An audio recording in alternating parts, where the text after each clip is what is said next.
Hi there, welcome to my channel. If you're new here, I'm Clarice and I'm a child development teacher, board-certified lactation consultant, and early education advocate. In this video, we'll be discussing 3 barriers to you becoming an effective disciplinarian. Every parent wants to feel confident in what they do and establish themselves as an authority. We want our children to practice self-control and follow our directions.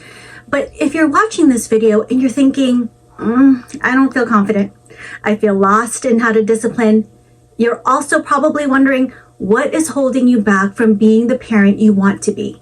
That's what we'll be talking about today. So stay tuned.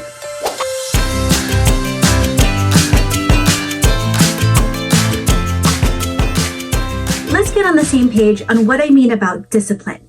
Discipline means to teach. And when we talk about disciplining children, I'm not talking about punishment. I'm referring to how you guide, lead, and mentor your child so they can behave appropriately. They can govern themselves and make better choices as they learn from their mistakes. When you see your role in discipline clearly, you can begin paying attention to the things that get in your way. They are the actions you may not notice that are keeping you from establishing yourself as a leader and building a trusting relationship with your child.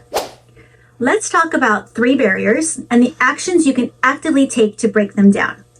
The first barrier to effective discipline is fearing your child's emotions. Do you find yourself tiptoeing around your child in regards to setting limits? Do you hold yourself back in saying no because you don't want them to get upset about it, or you're waiting for them to agree or buy into your rules? Here's the truth. Children aren't always going to agree with the limits that you set. Actually, it's very likely they won't. They will feel upset, frustrated, disappointed, a whole range of emotions. And depending on their age, they might cry, they might pout, scream, or argue with you about it. They don't want to leave the park. They don't want to clean their mess. They want more screen time. Every child, even the most easygoing one, will express their emotions in a way that's going to surprise you or even scare you. So maybe it's going to be intense or loud or just something new your child is doing. Regardless, emotions are simply part of being human, and your child's emotions are not a reflection of you or your parenting. It doesn't mean you have a bad kid. When we fear our child's emotions, we go into the mode of immediately trying to fix or make things better. So we hold ourselves back from following through on the rules we set, or we resort to bribes in hopes that they buy into what we are asking them to do. In reality, these tactics don't establish you as an authority. It doesn't build trust in who you are, and it doesn't work in the long run. We aren't responsible for our child's emotions. It isn't our job to make sure they're happy all the time. Children are not broken, so we don't need to fix or make things better. Our job as parents is to accept and acknowledge their feelings while we hold our boundaries. This can sound like, you're upset that it's time to go to bed. I know. It's okay to feel upset about it. You can tell me that. Let's walk together to the bedroom. Remember, children have a right to their emotions, while we have the responsibility to set limits and teach them how to cope and express their emotions in a healthy way. The second barrier is allowing your guilt to drive your parenting.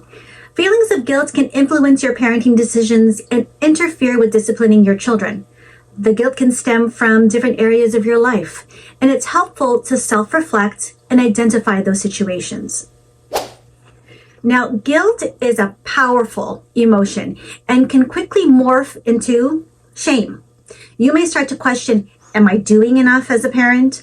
Or you make a mistake with your kids and you tell yourself, I'm such a bad parent. That act of shaming yourself without even realizing it can lead you to engage in behaviors to try to alleviate your feelings of guilt. So this could mean giving in to your child's demands, even if you don't want to, not enforcing rules, or not setting clear boundaries. The way to move forward is to recognize and acknowledge those feelings of guilt rather than shaming yourself for it. So allow those feelings to remind you of these facts. Number 1, you have the experience, the knowledge, and the foresight that your child doesn't have yet. So the limits and the boundaries that you set are in fact doing what is best for them, even if they don't like it. And number 2, you will make mistakes. You're human and we all make them. It's okay for your child to see that because they will also see how you own up to those mistakes, take accountability, learn from it, and move forward. The third barrier to effective discipline is allowing your emotional reactions to get ahead of you. Children's brains are immature, making them emotional and intense. They might say or do whatever comes to mind, especially if they know it causes a strong reaction out of you. You might hear something like, "You can't tell me what to do. You're not the boss of me. This is so unfair." Sound familiar? Yeah. Don't take your child's reactions personal. You must remember your child isn't trying to attack you. When you take it personal, you join their emotional turmoil. So your job is to support your child through it by remaining above that emotional turmoil and staying calm. Pause first. Take a breath before speaking to your child so that you can give yourself space and time to collect yourself.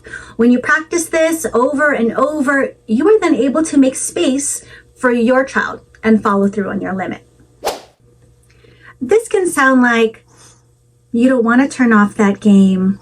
I understand. It's tough to turn it off when you're having so much fun.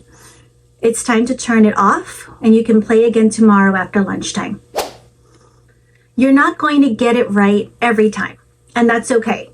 This isn't about perfection, it's about progress. And the more you practice this skill in those little everyday moments, your child trusts in what you say, responds to you better, and you become much more effective in your discipline.